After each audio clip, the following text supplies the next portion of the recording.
spirit has suggested, or what we in the physical realm partner with spirit to do.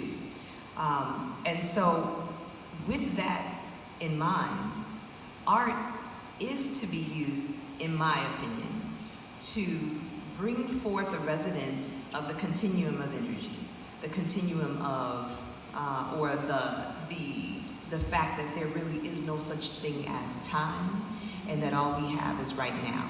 And if all we have is right now, then it is imperative for us to be able to utilize our resources within and without to be able to carve out a space in the world, and then in that way to create new worlds and to create new understandings and to create an evolution within the revolution of things. That is revolutionary, to evolve.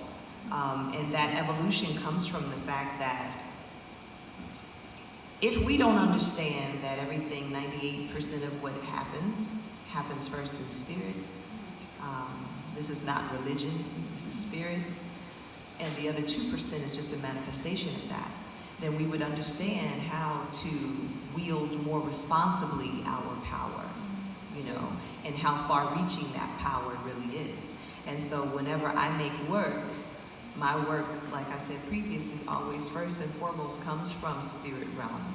And then by the time I'm executing the work, that's usually, I don't know, maybe the last burst of energy, the last 2% of my time, or the last 2% of what it is that I have to say. So it really is like giving birth. And the gestation period is the work, right? And then the actual birthing of the work is the tail end of what happened so many months and years prior. And then once the work is birthed, then you have to take on that next level of the life to cultivate it and to put it out in the world and to be able to speak forth why it is necessary for it to be in the world. Yeah, I'm not so sure. I think works that become spiritual, become politicized or political are granted sometimes by another generation. But oftentimes the person makes the work and may not have any kind of political ideals. They're not affirmed like that. And so I'm always cautious as to what the work that I make does.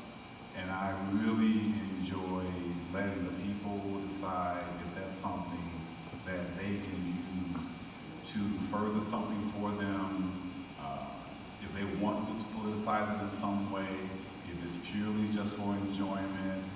Because sometimes it's political to enjoy something, right? So I struggle with that, and I think that's the best part of me, is that when I'm struggling with something, therefore I can make something that I birthed, right? Because I struggled with it, and then let the people decide what it will be used for. I never think that this is going to be something that's going to change something. Right.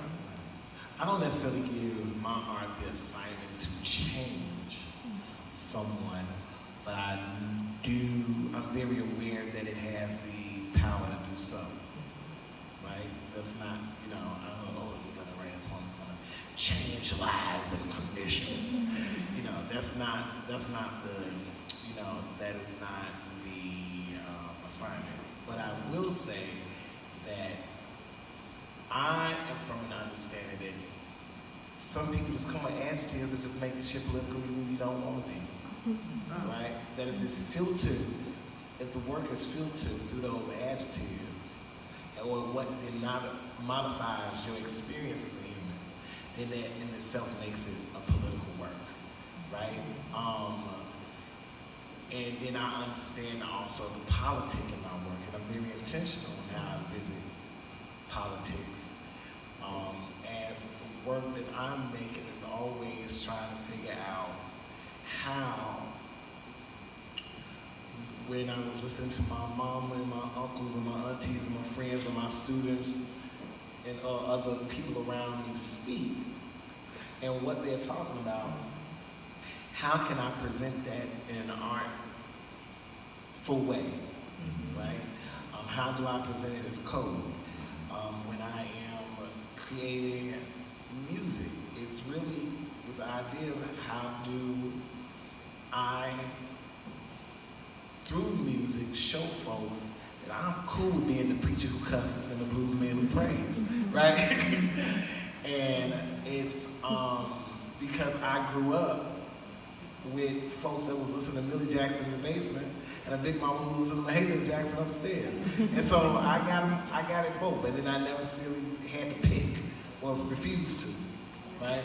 Because I understand the divine inspiration that they both work through, the spirit work, which Kimberly is talking about. So I'm extremely intentional in the fact that the work is political work, and the work is a black work, because it only can be a black work, because that's the way I see myself, you know. And I don't see, again, I said it earlier, I'm so glad my mom and daddy got together and made a black baby. I don't know what to do with myself. So I think about, like, if I'm going to take a time to kind of like pat my own shoulders, I think like what makes my work hot is I'm black. Like, it wouldn't be as hot as it is if I wasn't. I'm just saying. If I had you get everything of the experience. I leave nothing out. You get the grits and the shrimp and the collard greens and all that stuff, and that's not saying that that's the black, right, way of living, right? But that was my way of coming up, and so you get confronted with that because this is what I've had to navigate, right? I had to navigate through all of this just to figure how do you tell an 8-year-old boy in front of a whole classroom of kids that he dirty, right? And as an 8-year-old boy, I don't understand the politic of that situation, but I do recognize, wait, hold up, dirt. Saying, I'm able to recognize that she was definitely saying there's a difference between dirt and sand, and I definitely got the tone that she was telling that girl that for her being made of sand, that was somehow better or higher than dirt, right?